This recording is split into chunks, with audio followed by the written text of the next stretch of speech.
Debt. The government is drowning in more than $22 trillion of it. Many of us hold ourselves, such as student loans or mortgages, but it affects us all, and the problem is only getting worse. But there are solutions. There are escapes. Millions of Americans live under unnecessary shadow of forgivable debt. Stick with us. We're going to go through the many ways you can potentially save thousands of dollars. We'll go through the hurdles, the pitfalls, and the traps that many hoping for debt relief fall into. I'm passing you now on to our resident expert on the debt crisis, who will have more to share. Steve?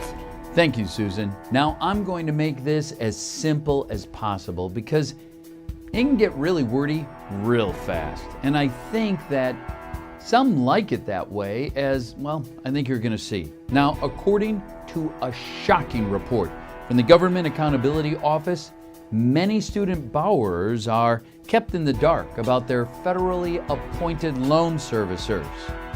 You're going to see these loan servicers commit so-called predatory practices and suggest something called loan forbearance, which basically means that they suggest you stop making your payments temporarily. But you will see the catch is that the interest continues to grow and your debt doesn't move an inch. Shocking, absolutely shocking. So why do they do things like that? Wouldn't it be in their best interests to make sure your loan is paid off smoothly?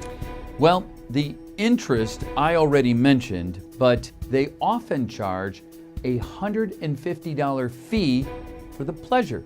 Now, the truth is that a lot have to gain from this sort of thing, and it's not like these federal loan servicers are doing badly.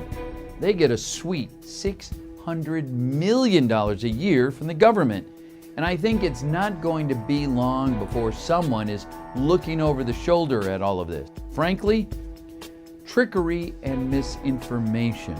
When you give them a call to follow up on a lost payment or a number of other problems, their call centers, they don't really help. So we can't rely on good advice from them, clearly. Fingers in the honey. Okay, so let's talk theoreticals. We've mentioned student debt, so let's expand on that. Say I'm a student or just someone getting ready to go to college. How can I plan around this? That's a good question. Well, there's some good news and some bad news on that. And then there's some really good, but we'll get to that in just a moment. So to start with, you have to be enrolled in one of the 4 income-based repayment plans. Now, the good news is, as I mentioned, that it's estimated that as much as 1 in 4 Americans work in public service and would, in theory, be eligible for almost a total debt relief. But even if you're not among them, you still have some options. You might end up paying smaller payments over a longer period of time, for example. So why aren't we hearing more success stories? People who have gone through these programs and gone away smiling. Well, not many people know their options, their rights, or their opportunities. Sometimes they get bad advice, and sometimes the requirements are so darn confusing they never even get close. The Government Accountability Office has found what they call major administrative failings. In layman's terms, they've lost track. And some might say, well, they're not doing their jobs. They have left not only the borrowers, but the staff in a state of confusion and disarray. I mean, there's a documented case where the Pennsylvania Higher Education Assistance Agency, you might know them better as FedLoan, they were accused by the Education Department of directly contradicting advice given to the company. I mean, the PSLF program has been the subject of 3 lawsuits. 3 lawsuits? 3. Many feel that the only way to get results is to just sue them. Sometimes you don't even know you're signed up to one of these predatory businesses. Nelnet discusses its operations in the US and Canada under more than 50 names, and they were accused several times of allegedly using loopholes to make themselves a nice $1.2 billion.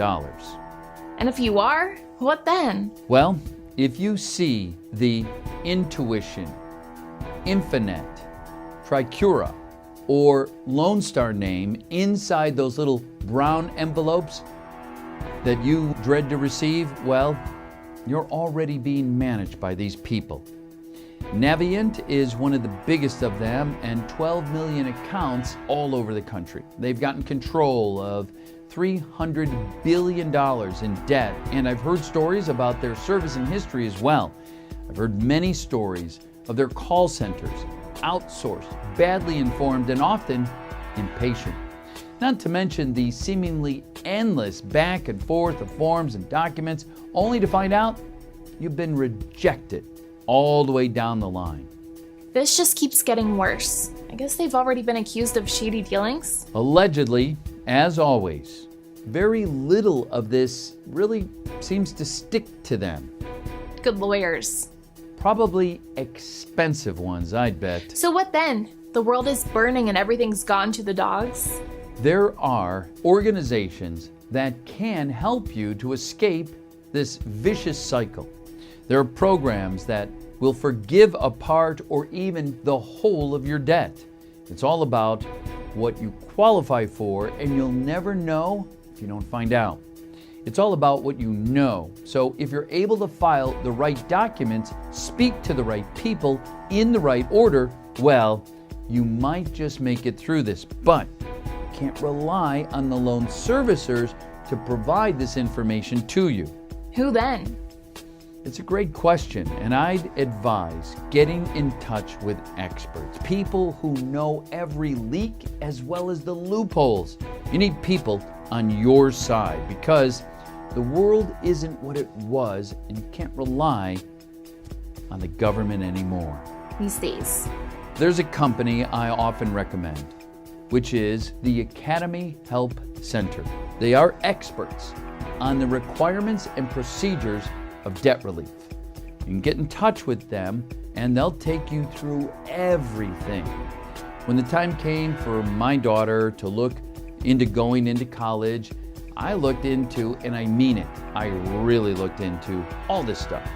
I knew I had to get advice. So I called them up, had a little chat. It wasn't long before I sent them an email with a little more information, and then I knew exactly the right steps to take. I'm told we're putting their contact details up on the screen right now. Call or email, you said? Yes, they're the best in the business, prompt, knowledgeable, and they'll answer any question, even those that you don't even know to ask. Well, thank you for joining me, Steve. It's been quite an eye-opener, but I'm glad to know all about this. Thank you anytime, Susan. And there you have it, folks. It might seem bleak, it might seem hopeless, but Academia Help Center can get you the advice you need to succeed. Call Academia Help Center on 1-800-669-2066. That's 1-800-669-2066. Or drop them an email at help@academiahelp.us. That's HELP@academiahelp.us. Thank you for joining us. Have a great academic journey.